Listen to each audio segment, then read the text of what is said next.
इसका ज्यों का त्यों वर्णन है इस पवित्र बाइबल में, क्योंकि ये जो तत्व ज्ञानहीन प्राणी जो भ्रमित किए हुए होते हैं जनता को, वो काट छांट किया करते हैं, फलानी किताब गलत है उसको नहीं मानते हैं। अब ये भी समस्या हल कर देगा ये दास के इसको किसी को अग्रम मग्रम करने की गुंजाइश नहीं छोड़ूंगा। अभी आपको जो पवित्र तौरात के अंदर प्रकरण दिखाया वही पवित्र बाइबल में दिखाता हूं, क्योंकि एज इट इज है ये देखिएगा, ये पवित्र बाइबल संपूर्ण जीवन अध्ययन बाइबल,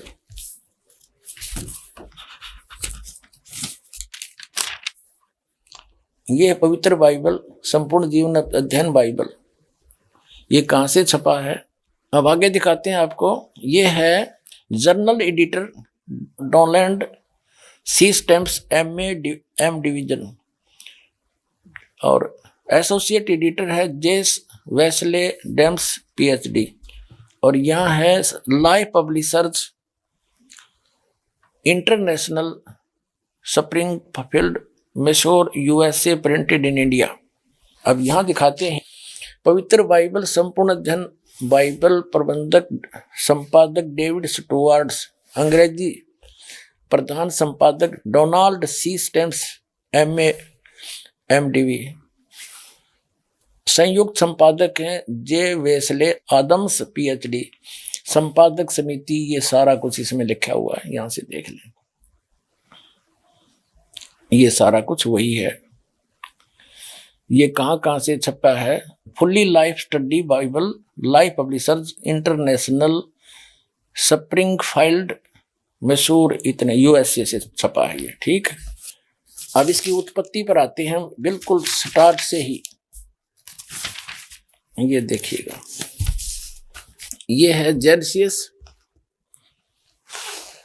यानी उत्पत्ति, आरंभ होती है।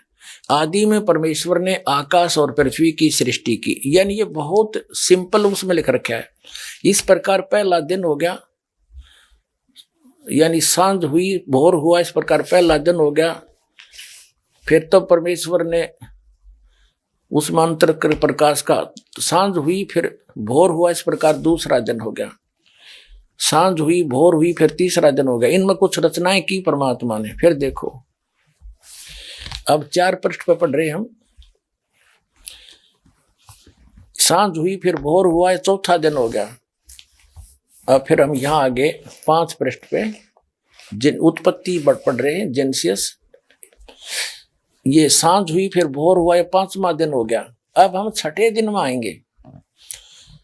फिर परमेश्वर ने कहा हम मनुष्य को अपने स्वरूप के अनुसार अपनी समानता में बनाए, और वे समुद्र की मछलियों और आकाश के पक्षियों और घरेलू पशुओं और सारी पृथ्वी पर और सब रेंगने वाले जंतुओं पर जो पृथ्वी पर रेंगते अधिकार रखे, यानी उनसे समझदार हो, खावे नहीं उनको कि देश कार्य कोई गलत लगा बैठे। फिर कहते तब परमेश्वर ने मनुष्य को अपने स्वरूप के अनुसार उत्पन्न किया। अपने स्वरूप के अनुसार परमेश्वर ने उसको उत्पन्न किया, नर और नारी करके उसने मनुष्यों की सृष्टि की।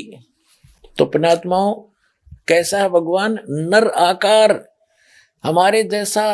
अब उसने परमात्मा ने मनुष्यों को अपने जैसा ही रचा। तो कैसा है भगवान? साकार है, नर आकार है, सह शरीर है, उसका नाम कबीर है। ये आगे सिद्ध करेंगे। और पुण्यात्माओं, पूरा विश्व ही भ्रमित है। पवित्र बाइबल की स्टडी करने वाले सभी ईसाई मानते हैं परमात्मा गॉड इज फॉर्मलेस, और बाइबल क्या कहता है? वो साकार है।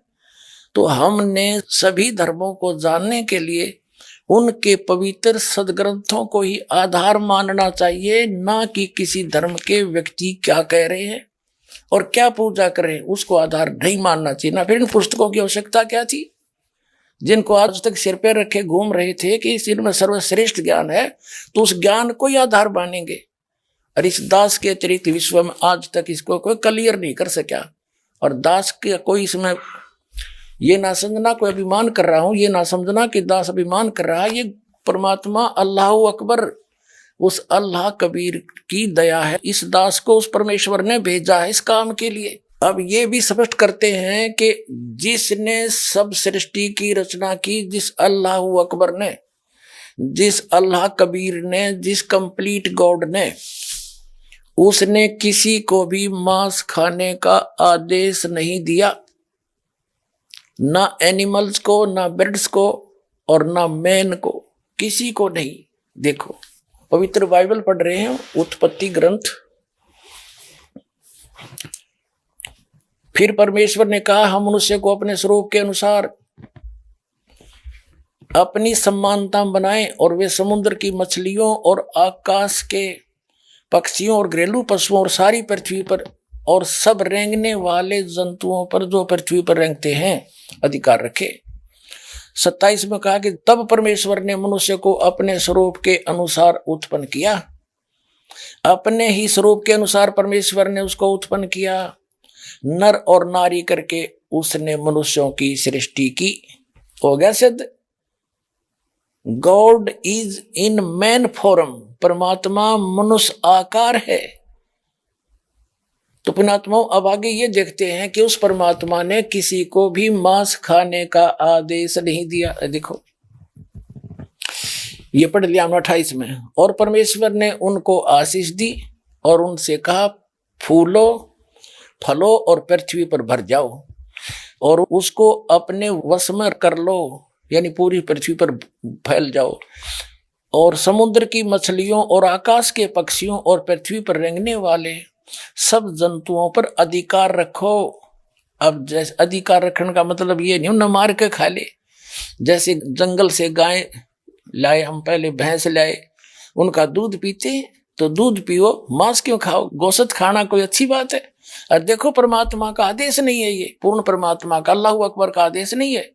देखिएगा अधिकार को। फिर परमेश्वर ने उनसे कहा, सुनो, जितने बीज वाले छोटे छोटे पेड़ हैं सारी पृथ्वी के ऊपर हैं, और जितने वृक्षों में बीज वाले फल होते हैं वे सब मैंने तुमको दिए हैं, वे तुम्हारे भोजन के लिए हैं। किसके लिए? मनुष्यों के लिए।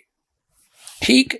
अब पशु पक्षियों के लिए देखो, ये 29 नंबर श्लोक हमने पढ़ा है, आयत 29। अब 30 में क्या कहा भगवान ने, अल्लाह अकबर ने, तो जितने पृथ्वी के पशु और आकाश के पक्षी और पृथ्वी पर रेंगने वाले जंतु हैं, जिनमें जीवन का प्राण है, उन सब के खाने के लिए मैंने सब हरे हरे छोटे पेड़ दिए। और वैसा ही हो गया। तब परमेश्वर ने जो कुछ बनाया था सबको देखा, तो क्या देखा कि वह बहुत ही अच्छा है। सांझ हुई, फिर भोर हुआ, इस प्रकार 6वां दिन हो गया। यूं आकाश और पृथ्वी और उनकी सारी सेना का बनाना समाप्त हो गया, और परमेश्वर ने अपना काम जिसे वह करता था 7वें दिन समाप्त किया, और उसने अपने किए हुए सारे काम से 7वें दिन विश्राम किया। और परमेश्वर ने 7वें दिन को आशीष दी और पवित्र ठहराया, क्योंकि उसमें उसने सृष्टि की रचना के अपने सारे काम से विश्राम लिया। तो पुण्यात्माओं, इससे स्पष्ट हो गया कि मांस खाने का आदेश किसी भी प्राणी को नहीं है। अब यहां समस्या पैदा कर देंगे ये अज्ञानी आपके सामने के शेर और जितने भी ये पशु हैं, हिंसक पशु जिनको मांसाहारी मानते हैं, तो ये इनको भगवान ने ऐसे पंजे दिए हैं, नुकीले दांत दिए हैं, तो ये तो एक मांस खाने के लिए दिए हैं। नहीं पुण्यात्माओं, ऐसे प्रमाण आपको दिखाएंगे कि ऐसे महापुरुष हुए हैं जिन्होंने शेरों को आशीर्वाद दे दिया, सिंह को, लायंस को। उन्होंने जीवन भर मांस नहीं खाया और बिल्कुल घास फूस खा करके, जैसे इनके पंजे किस लिए दिए हैं कि जैसे कीकर देखी होगी बबूल आपने, उसका ऐसा मोटा मोटा गोंद निकल जाता। पहले बहुत मजबूत तगड़ी तगड़ी कीकर होती थी, इतना इतना उनका गोंद लग जाता है और बहुत वो पौष्टिक होता है। ऐसे ही कुछ ऐसे पेड़ होते हैं जिनके अंदर बहुत अच्छा गुद्दा निकलता है, उनको पाड़ पाड़ कर ये खाते थे। तो इनको मांस खाने का अधिकार नहीं था, किसी को भी आदेश नहीं, और ना खाते थे प्रारंभ में।